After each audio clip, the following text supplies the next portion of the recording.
Welcome to the Productivity Podcast. It's our monthly catch-up with Dan Wells, CEO and founder at Rendell Intelligence. Hi, Di. Hi, Simon. How are you?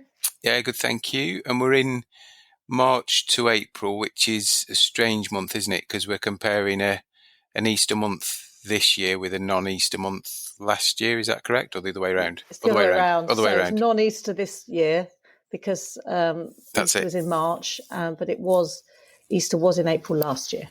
Okay, so hit us with the stats then. How's it looking? I know it was rainy and miserable.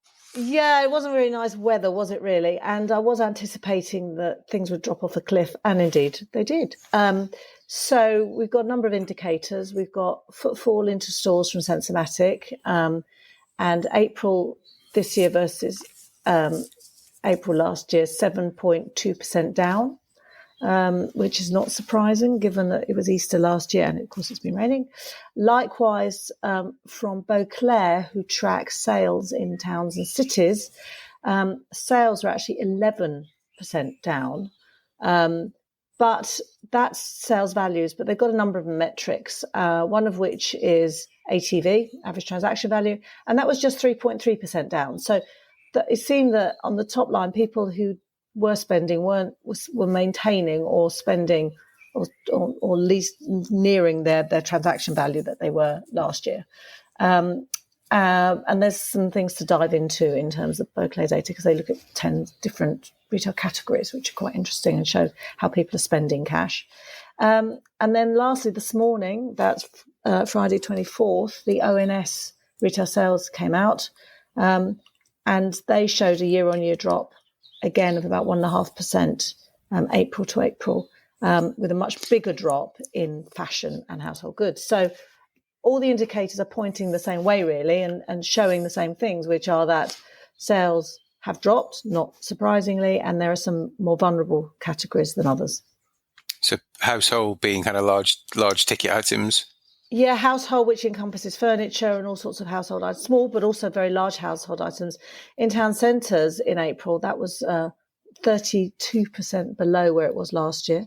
Overall, nationally, according to that's Beauclair data, and that's literally physical stores in towns and cities. The ONS data, of course, is online and offline across the entire UK, and even they saw a year-on-year decline of 7.9% in the household goods category. So big drop there. Likewise, fashion in towns and cities in physical stores dropped by 13%, according to Beauclair, as did actually hospitality, which isn't surprising given that, if we were going to go out and dine and eat out, it would have been in March because of Easter, and April was pretty miserable. But the ONS have recorded a drop in sales of 9.2% in clothing and footwear. So similar types of, direction of travel. It's those sectors. But a couple of sectors that are very resilient that Beauclair have identified is health and beauty, still continuing the lipstick effect. Sales in health and beauty last month were just down 2.9%. So they're very weather resilient by the looks of it. And also, on top of that, the transaction value for health and beauty rose, actually. It was the only sector where it actually rose, but at 2.1%. So that's been resilient all the way through, hasn't it? I think pretty much since we've been talking. Yeah. So not great weather, say not like for like in terms of Easter month versus Easter month, but some kind of standout drops there, probably larger than expected, would you say? It is larger than I expected, actually. I mean, I knew it would dip. Of course it would, because when you're comparing non-bank holiday month with a bank holiday month, it's inevitable. But the dip was more severe than I had anticipated. But the sector performance is sort of in line with where it has been. Trends aren't shifting, So, we've got some strong, resilient sectors or more resilient sectors, but fashion is definitely still having a tough time. And household goods are having a tough time. With household goods, sales in towns and cities in physical stores a third below where it was last year. That's going to be a shock for all of those furniture stores that are trading out the high streets. But one thing that the Beauclair data did show was that the average transaction value in household goods, although they were in total value terms, they were a third down. the average transaction value was 20% higher. So those people who are buying household goods and large ticket items are obviously the high end, high value, and they're buying more expensive products. So it's becoming quite polarized. Those who have money are spending it, and those who haven't clearly are not. And we've got some kind of interesting times coming up, haven't we? So May, we've got 2 bank holidays. We've had a bit of nice weather as we approach the second one. It's not looking so great. So be interesting to see. Inflation figures seems to be dropping, and I think are we officially out of recession now?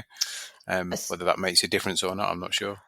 Yeah, I mean, I think the problem with all of these indicators is that the impact on the consumer is very lagged.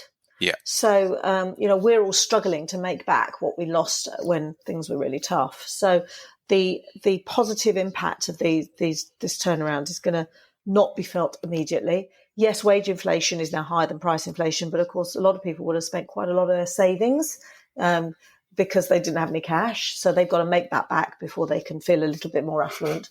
Likewise with inflation. Inflation is interesting because, yes, it has dropped down to 2.3%, but largely that's due to drop in fuel and energy costs.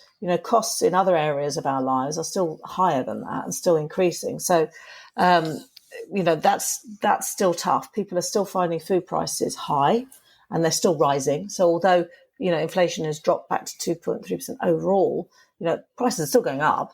And they're just going up by lesser amounts. So the impact on the consumer is going to be lagged. And then we have this sort of disruptor of the election, which hasn't a direct impact on how people spend necessarily, although it just makes people feel a little bit more uncertain about what the future may hold. And so they therefore just pull back a little and be a little bit more cautious because they just don't know what's going to happen.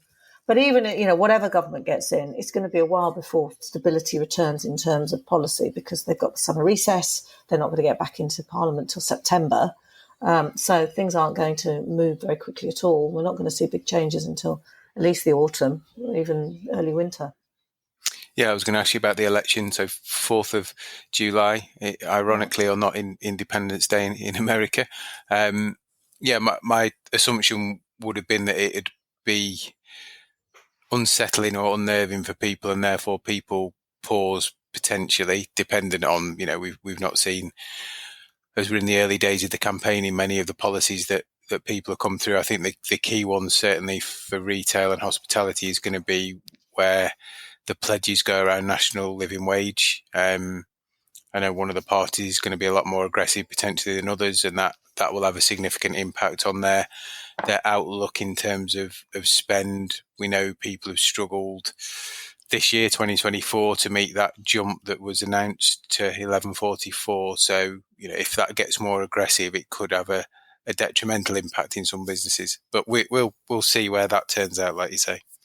Yeah, absolutely. And of course, for business, it's about, do we make big, significant investment changes during this uncertain period or wait until it all settles down? So, in terms of business expansion, that can put a stymie on that a little bit and delay it. But of course, in terms of lining things up to benefit from the Christmas trading period, really is now that timeline. If you're going to make the changes to the business to enable businesses to prosper during the Christmas trading period, it's got to happen now. So there is going to be a lot of debate going on in businesses about whether they carry on with strategies for change or hold off until next year. So yes, it is a pretty uncertain time, actually. Yeah, and I think history tells us those that hold off tend to suffer more. Those that are slightly braver and push on, because whichever party gets in or not, the world keeps turning and we'll keep spending, maybe in different ways, in different amounts. But Christmas and those events aren't just going to stop, are they? No, they're not. And I think, Christmas was absolutely dire last year, and I think it's inevitably going to be better this year.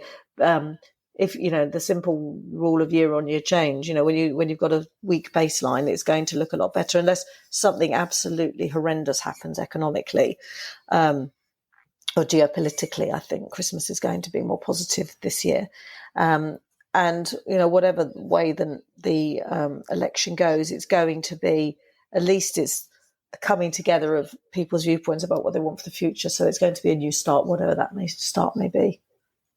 Yeah, and it's done then. So whatever uncertainty it brings in the short term, in the longer term, it's locked in for 4 years and we've got that cycle again. So short-term uncertainty, more longer-term certainty, hopefully. Yes, absolutely. Absolutely.